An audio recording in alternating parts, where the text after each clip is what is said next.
Bom, pessoal, estou entrando aqui pelo Verdade Inês Minuto para falar sobre essa mania que se criou no movimento evangélico, que é o debate dos gêneros. Família, identidade, supermacho, superfêmea, heterossexualidade, homossexualidade, essa discussão toda que está sendo criada no movimento evangélico, principalmente também contra o movimento gay, se isso tem alguma importância para a missão da igreja, para a missão do evangelho no mundo. Eu quero começar pela questão da conduta sexual e mostrar a você o quanto é vil, sem importância, esses debates que estão sendo gerados no movimento evangélico e como que eles estão inseridos em ideologias e também compromissos políticos, ok? Começar para você com o quesito aqui, com a importância da conduta sexual, né?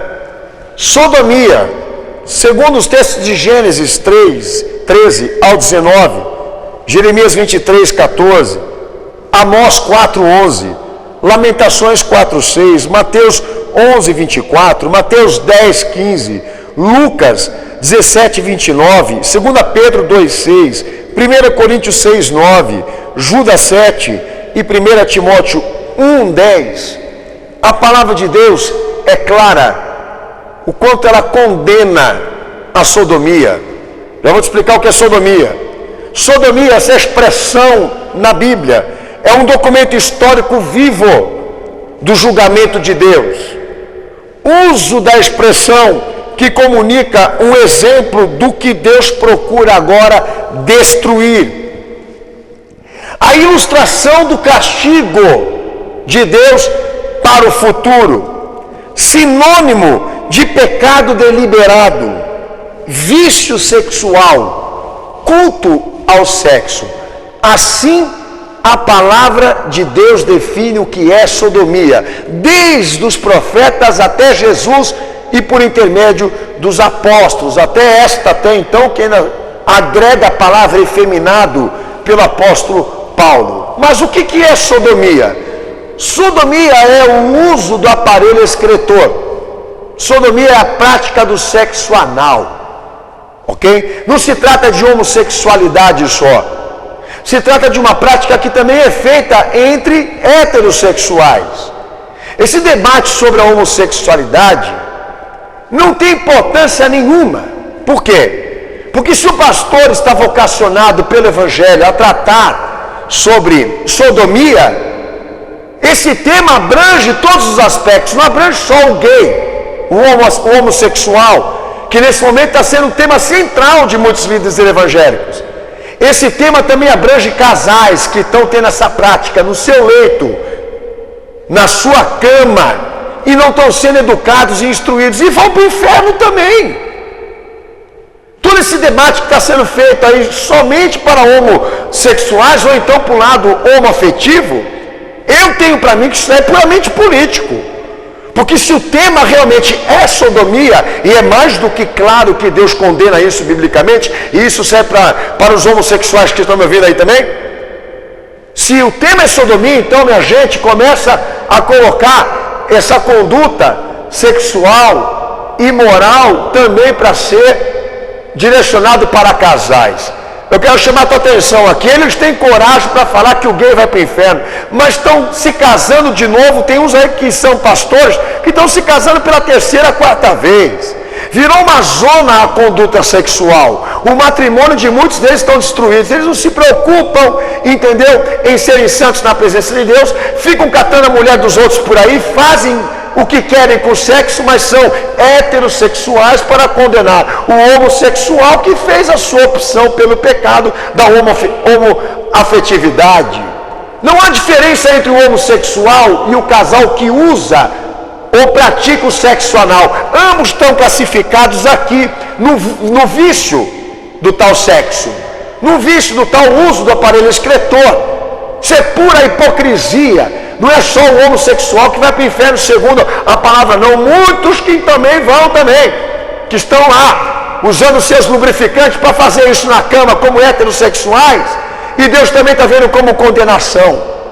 Quero chamar a tua atenção para isso, você que está me vendo agora, e me assistindo agora pelo canal Verdade 10 Minutos, que se eu sou pastor para pregar o Evangelho e falar sobre sodomia, tem muita pregação sobre isso aí, eu englobo essa prática, não só para os homossexuais, como também para aqueles que são heterossexuais, que acham que não tem problema nenhum, mas tem, porque a palavra homossexual não tem na Bíblia. O que tem é sodomia, e a sodomia, seja ela feita pelo macho, ou seja ela feita pelo gay, não tem importância nenhuma. Agora, esse Macedo que disse que Jesus não pregou contra a homossexualidade, esse cara é um retardado, é um idiota, porque está na Bíblia, no Evangelho, essa expressão, para deixar claro tudo isso que eu te falei aqui, um princípio evangelístico, uma conduta evangelística para a igreja, para dizer aos homossexuais e todos aqueles que estão tendo conduta errada na vida sexual. Eu me relacionei também aqui a falar dos matrimônios, do divórcio, do segundo casamento, que é outra perversidade, e não está sendo tratado e perseguido, está sendo só o gay. Vamos abrir o olho, minha gente. Os caras estão usando esse tema aqui para querer outra coisa. Segundo ponto, condenação.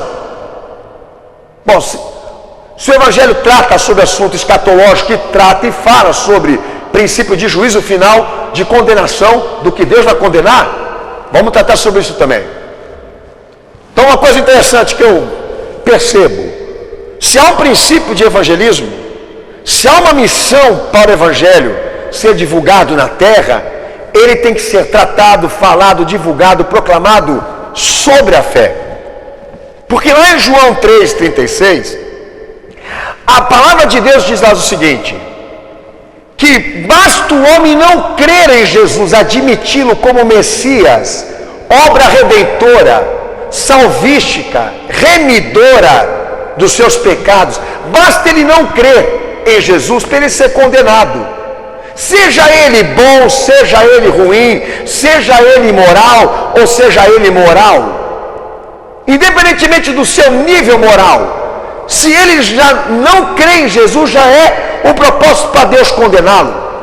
A fé diz para o que é moral: você não crê em Jesus? E a moral diz: não, eu só creio na justiça. Então vai para o fogo do inferno, maldito, porque eu não te conheço.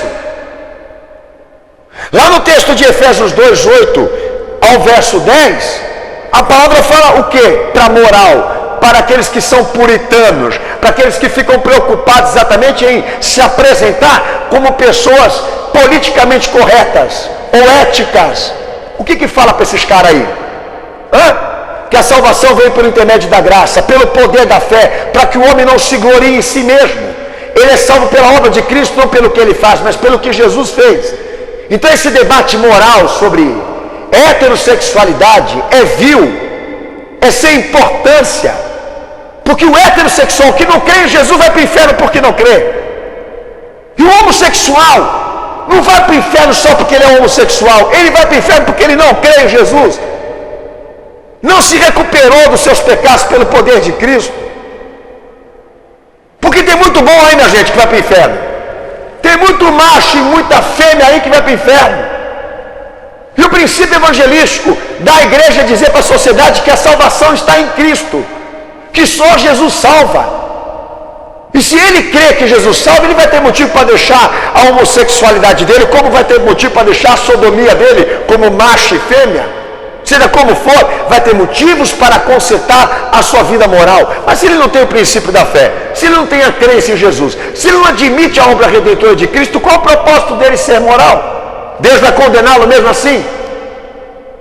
A igreja perdeu o seu foco, ela está discutindo moralidade separada da fé, ela está discutindo consciências sociais, ou então propósitos da vida separados de Cristo. É aí onde eu determino, você que está me assistindo aqui agora, que todo debate de gênero, eu que não vi meu Senhor pregar sobre gêneros, eu que não vi meu Senhor tratar sobre esses assuntos sem importância no seu evangelho, os apóstolos também, falar sobre família, falar sobre heterossexualidade, sendo que o pecado maior é não crer nele. Eu não vi meu Senhor agir dessa forma. Sabe por quê?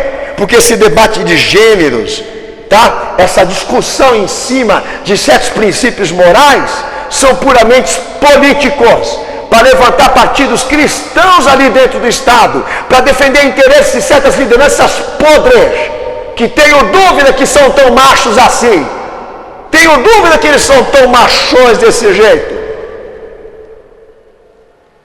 Por isso que eu vejo isso, ouço isso, tento procurar alguma coisa de Cristo e não enxergo, porque evangelho não é ficar classificando quem é gay e quem é macho, mas perguntar para a geração, quem crê nele, quem quer ouvir a sua palavra, seguir os seus propósitos, e isso não está sendo feito, ok?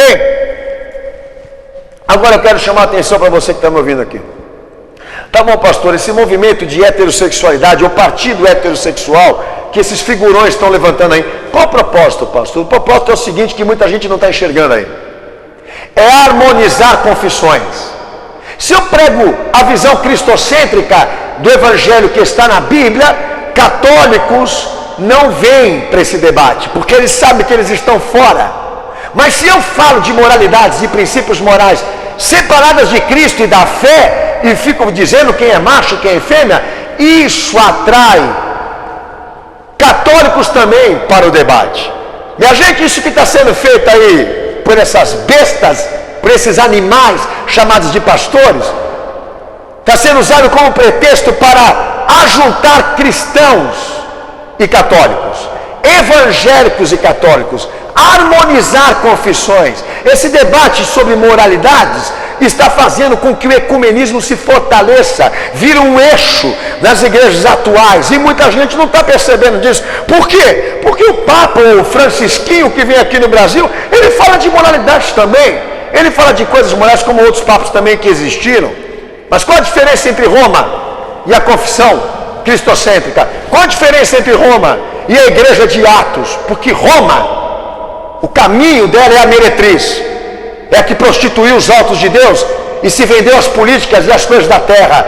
Mas a igreja de Atos é aquela que não fala nada sobre o que relaciona a vida ou a consciência humana separada de Cristo, separada da sua vontade, dos seus princípios de fé.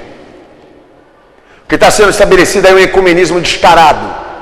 E isso está sendo usado. Agora o macho e a fêmea, não importa se ele é católico ou evangélico. O que importa é que nós temos que entrar em defesa da família. Nós temos que entrar em defesa do macho. Pura politicagem. Quero ver vocês convidar Jesus para esse debate aí. Será que ele vai? Não. Com base na normativa, nos exemplos, na metodologia que está no evangelho, pode esquecer. Ele não vai para esse tipo de coisa aí. Sabe o que ele vai fazer? Vai fazer o que deveria fazer todo pastor. Pegar, botar o seu púlpito na rua e dizer para esse povo que está lá fora que a maior condenação que vem aí sobre este mundo é o fato dela não crer em Jesus e não amar e não obedecê-lo, independentemente se ela é boa ou ruim. É esse comunicado que eu tenho para dizer para você aí, que esse debate que você representa, ou então está seguindo, ou então está idolatrando quem o faz, nomeando como pregador dos últimos tempos, entendeu? O que eu tenho a dizer para você é que é vergonhoso ver o movimento evangélico nesse momento deixando de falar de Jesus, da fé, da salvação, da vinda de Cristo, do arrebatamento da igreja, para ficar provando quem é macho, quem é fêmea.